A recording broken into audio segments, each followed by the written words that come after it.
Equation of straight line का एक और फॉर्म देखते हैं, equation of straight line in parametric form. Equation of straight line का एक काफ़ी ज़्यादा इंपॉर्टेंट फॉर्म है ना, बहुत फ्रीक्वेंटली यूज होगा, है ना, तो इससे कंप्लीट फैमिलियरिटी होनी चाहिए आपको।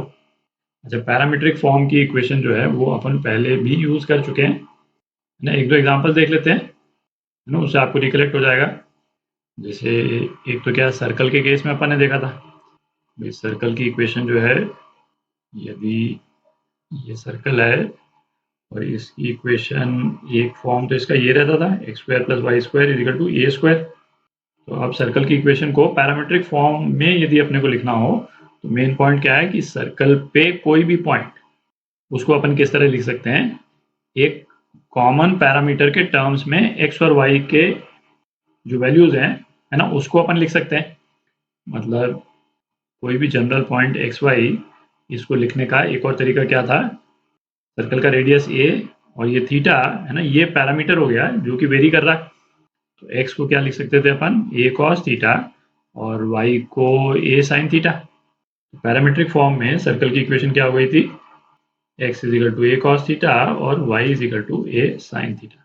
बेसिकली सर्कल पे कोई पॉइंट को एक्सप्रेस करने का तरीका है। अच्छा, पैरामीट्रिक फॉर्म ऑफ इक्वेशन फिर अपन ने पैराबोला के केस में भी देखी थी, है ना। स्टैंडर्ड पैराबोला, सपोज इसका शेप जो है वो इस टाइप का है, Y square is equal to 4ax। तो इस पैराबोला पे कोई जनरल पॉइंट एक्स वाई, उसको एक कॉमन पैरामीटर के टर्म्स में अपन किस तरह से लिखते थे, ए टी स्क्वायर 280, ना, X is equal to A T square और वाई इज इक्वल टू 280। ये पैराबोला की इक्वेशन हो गई पैरामीट्रिक फॉर्म में। और दोनों ही केस में यदि, है ना, इसमें थीटा पैरामीटर है, थीटा को एलिमिनेट कर दें तो ये वाली इक्वेशन आ जाती है, और इसमें हम टी को एलिमिनेट कर दें जो कि पैरामीटर है, तो ये इक्वेशन आ जाती है। तो स्ट्रेट लाइन के केस में पैरामीट्रिक फॉर्म में कैसे लिखते हैं अपन इक्वेशन को, है ना, उसको देखते हैं। तो स्टैंडर्ड फॉर्म में जो स्ट्रेट लाइन की इक्वेशन है उसको अपन किस तरह से लिख सकते हैं, X minus X not is equal to Y, Y minus Y not upon A two is equal to Z minus Z not upon A three. Common parameter इस केस में अपन क्या ले लेते हैं, है ना, इन तीनों टर्म्स को इज इक्वल टू लैम्डा कर दें। तो अब अपन एक्स, है ना, एक्स क्या हो जाएगा, x not plus A one lambda, है ना, इस वाली टर्म को लैम्डा से इक्वेट कर दिया तो ये आ गया। फिर Y, Y is equal to Y not plus A two lambda, और जेड, जेड क्या आ गया, Z not plus A three lambda. ठीक, तो ये जो आया अपने पास में, ये स्ट्रेट लाइन की इक्वेशन पैरामीट्रिक फॉर्म में आ गई।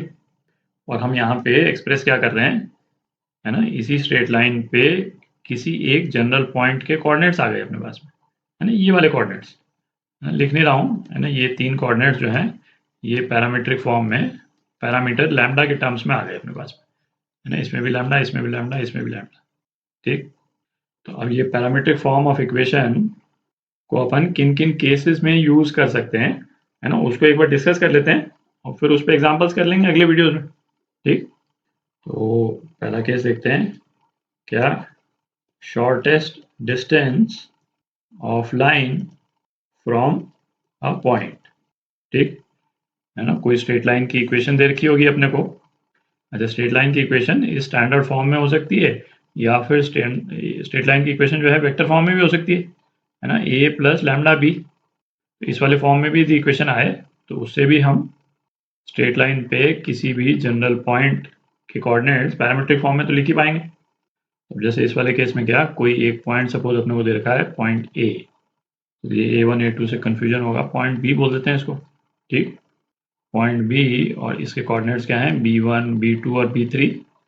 हमको शॉर्टेस्ट डिस्टेंस पता करना है इस पॉइंट का इस स्ट्रेट लाइन से। तो शॉर्टेस्ट डिस्टेंस क्या होगा, है ना, वो वाली लाइन जो कि इस वाली लाइन के परपेंडिकुलर है ना, शॉर्टेस्ट डिस्टेंस वही होगा।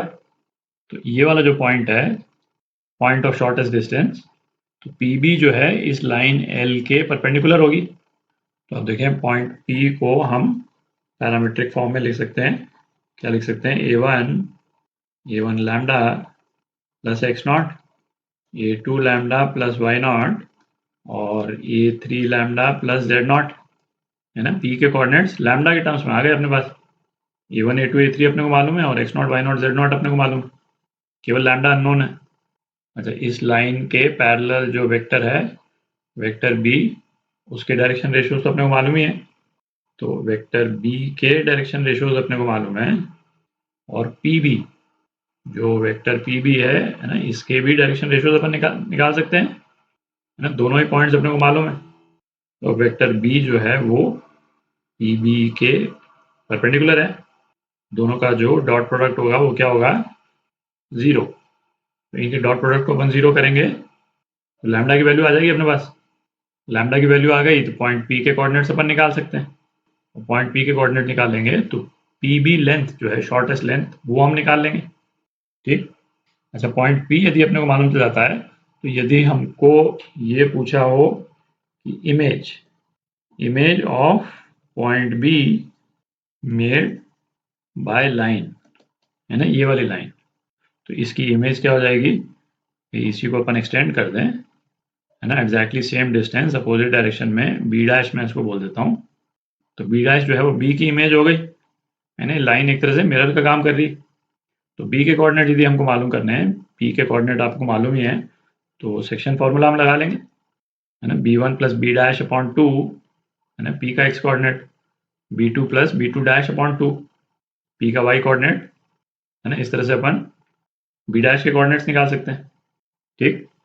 अच्छा, एक और यूज केस देखते हैं, तीसरा केस देखते हैं, intersection of line and a curve, मतलब ये स्ट्रेट लाइन, इसकी इक्वेशन अपने को दे रखी है और कोई कर्व या सरफेस, है ना, उसकी अपने को इक्वेशन दे रखी है जो कि क्या होगी, इस वाले फॉर्म में होगी, f(x,y,z) इज इक्वल टू 0।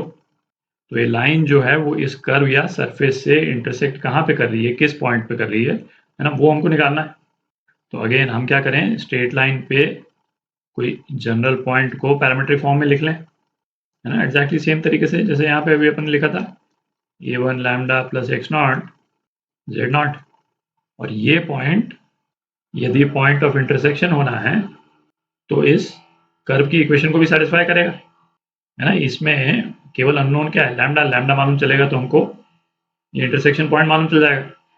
तो इस पॉइंट के कोऑर्डिनेट्स को जो कि लैम्डा के फॉर्म में है ना, इस वाली इक्वेशन में अपन डाल दें, है ना, लैम्डा एकमात्र अननोन जो है वो लैम्डा होगा, लैम्डा की वैल्यू निकल जाएगी तो पॉइंट ऑफ इंटरसेक्शन निकल जाएगा, ठीक। चौथा, है ना, इंटरसेक्शन या point of intersection of two lines, तो एग्जैक्टली सेम लॉजिक, है ना, ये लाइन हमको दे रखी है और एक और दूसरी एक और लाइन दे रखी है अपने को, इनका पॉइंट ऑफ इंटरसेक्शन निकालना है। तो किसी भी, है ना, पहले वाली लाइन पे कोई जनरल पॉइंट, इसके कोऑर्डिनेट्स हम ले लें पैरामीट्रिक फॉर्म में, लैम्डा अननोन है, और यदि हमको पॉइंट ऑफ इंटरसेक्शन निकालना है तो ये वाला पॉइंट जो है ये दूसरी वाली लाइन की इक्वेशन को भी सेटिस्फाई करेगा। तो इस वाली पॉइंट को दूसरी लाइन की इक्वेशन में हम डाल देंगे तो लैम्डा की वैल्यू आ जाएगी अपने पास, आप देख रहे हैं। तो ये पैरामीट्रिक फॉर्म की जो इक्वेशन है, जहाँ पे बेसिकली हमको क्या मिल रहा है, इस लाइन पे एक जनरल पॉइंट के कोऑर्डिनेट्स मिल रहे हैं अपने को, तो उसको अपन काफ़ी तरह से यूज़ कर सकते हैं, है ना, कई चीज़ें निकालने के लिए यूज़ कर सकते हैं। तो अगले कुछ वीडियोज़ में जो अभी अपन ने डिस्कस किया, है ना, उसके एग्जाम्पल्स कर लेंगे, है ना, उससे और क्लियर हो जाएगा आप।